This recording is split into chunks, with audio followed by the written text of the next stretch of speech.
Halo Sobat Tumbuk Channel semuanya dimanapun kalian berada. Di kesempatan kali ini kita akan membahas materi tentang kehidupan manusia dalam ruang dan waktu. Ini merupakan materi lanjutan pertemuan sebelumnya, di mana kita pernah membahas tentang konsep manusia dalam sejarah. Nah, sekarang kita akan membahas ruang dan waktu dalam sejarah. Syarat untuk mengikuti pembelajaran ini silahkan kalian like, komen dan subscribe Tumbuk Channel. Bagi yang belum subscribe silahkan subscribe terlebih dahulu. Kemudian untuk absensi silahkan isi nama dan kelas kalian di kolom komentar. Jika ada hal yang ingin ditanyakan boleh komen di kolom komentar ataupun tanyakan kepada saya melalui WhatsApp kalian. Oke, langsung saja kita masuk ke materi yang pertama, yaitu konsep ruang dan waktu dalam sejarah. Apa sih yang dimaksud dengan konsep ruang dalam sejarah ataupun konsep waktu dalam sejarah? Nah, di sini kalian bisa lihat gambar ya, sebuah ilustrasi tentang bom atom yang pernah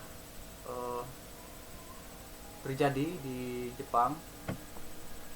Nah, ini merupakan sebuah ruang atau tempat ya terjadinya peristiwa tersebut.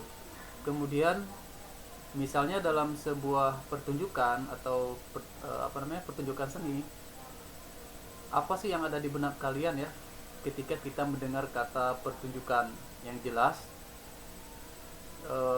ketika kita mendengar kata pertunjukan tentu kita juga pasti ya memikirkan tentang tempat atau panggung tempat terjadinya pertunjukan tersebut.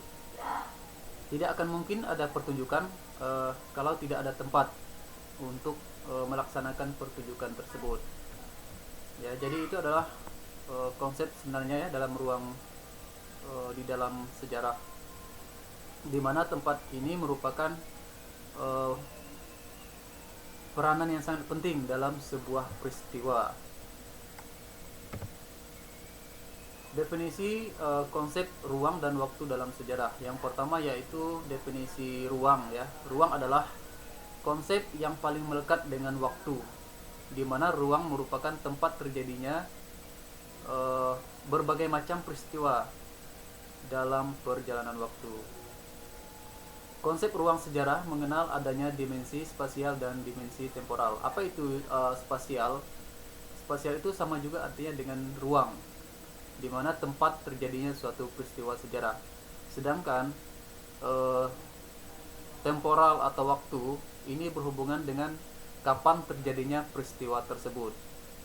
Kemudian yang ketiga yaitu manusia ya. Manusia adalah subjek atau objek, atau manusia merupakan pelaku sejarah atau penulis sejarah itu sendiri.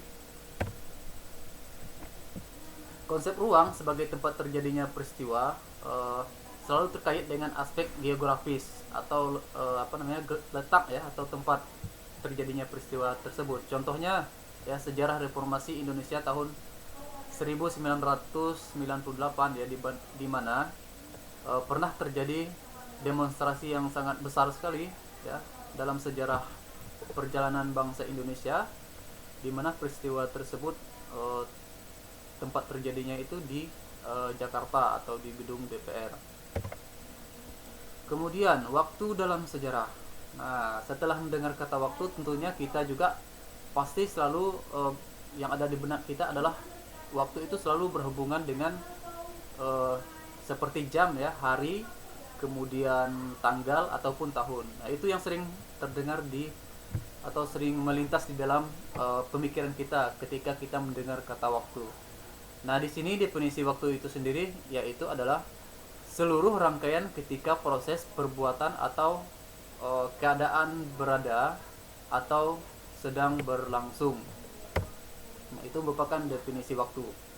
Nah, konsep waktu dalam sejarah menurut Kunto Wijoyo mencakup 4 hal. Yang pertama yaitu perkembangan, yang kedua kesinambungan, kemudian yang ketiga pengulangan, dan yang keempat yaitu perubahan. Perkembangan di sini maksudnya adalah sejarah itu akan melihat dan mencatat peristiwa yang menunjukkan terjadinya perubahan dalam masyarakat dari satu bentuk ke bentuk yang lain. Nah, di sini biasanya dari yang sederhana menuju sesuatu yang lebih rumit atau komplit ya. Nah, itu menurut perkembangannya. Kemudian yang kedua, kesinambungan atau kontinuitas ya, dimana selalu diwariskan dan akan diteruskan terus menerus oleh masyarakat ya, jika itu dianggap baik bagi masyarakat tersebut.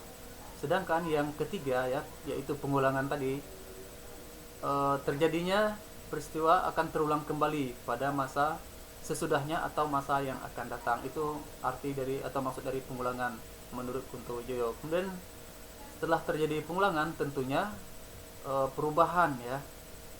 Nah, perubahan di sini ada dua kemungkinan ya, ataupun tiga kemungkinan, di mana bisa berubah menjadi lebih baik ataupun sebaliknya, ataupun tidak mengalami perubahan sama sekali. Nah, jika dia tidak mengalami perubahan yang signifikan atau lebih baik, maka harus diadakan perubahan ya, untuk menunjang ya kemajuan dalam tatanan kehidupan manusia. Nah, sekarang kita masuk ke contoh-contoh peristiwa dalam ruang dan waktu ya. Di sini saya mengambil beberapa contoh ya. Yang pertama yaitu Perang Diponegoro. Nah, Perang Diponegoro ini merupakan nama peristiwa yang terjadi, sedangkan ya ruang atau tempat peristiwa ini terjadi di Pulau Jawa. Sedangkan waktu terjadinya Perang Diponegoro adalah sekitar tahun 1825 sampai 1830. Nah, ini merupakan peristiwa yang terjadi saat berbarengan dengan peristiwa Perang Padri di Sumatera Barat. Nah, kemudian yang berikutnya contoh peristiwa dalam ruang dan waktu ya, yaitu peristiwa Perang Padri, di mana tempat terjadinya peristiwa ini atau ruang terjadinya peristiwa Perang Padri yaitu di Sumatera Barat. Sedangkan waktunya itu 1803 sampai 1838. Nah, ini adalah salah satu contoh peristiwa dalam ruang dan waktu.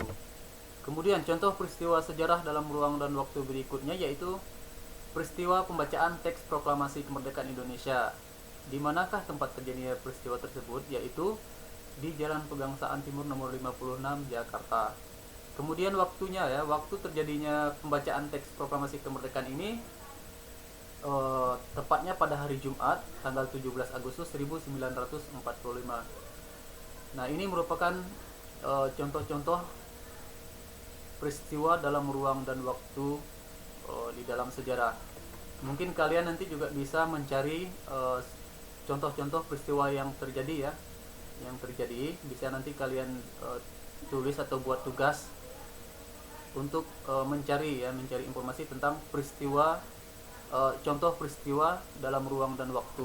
Nanti silahkan lihat di deskripsi video ini, akan saya bagikan tugasnya ya.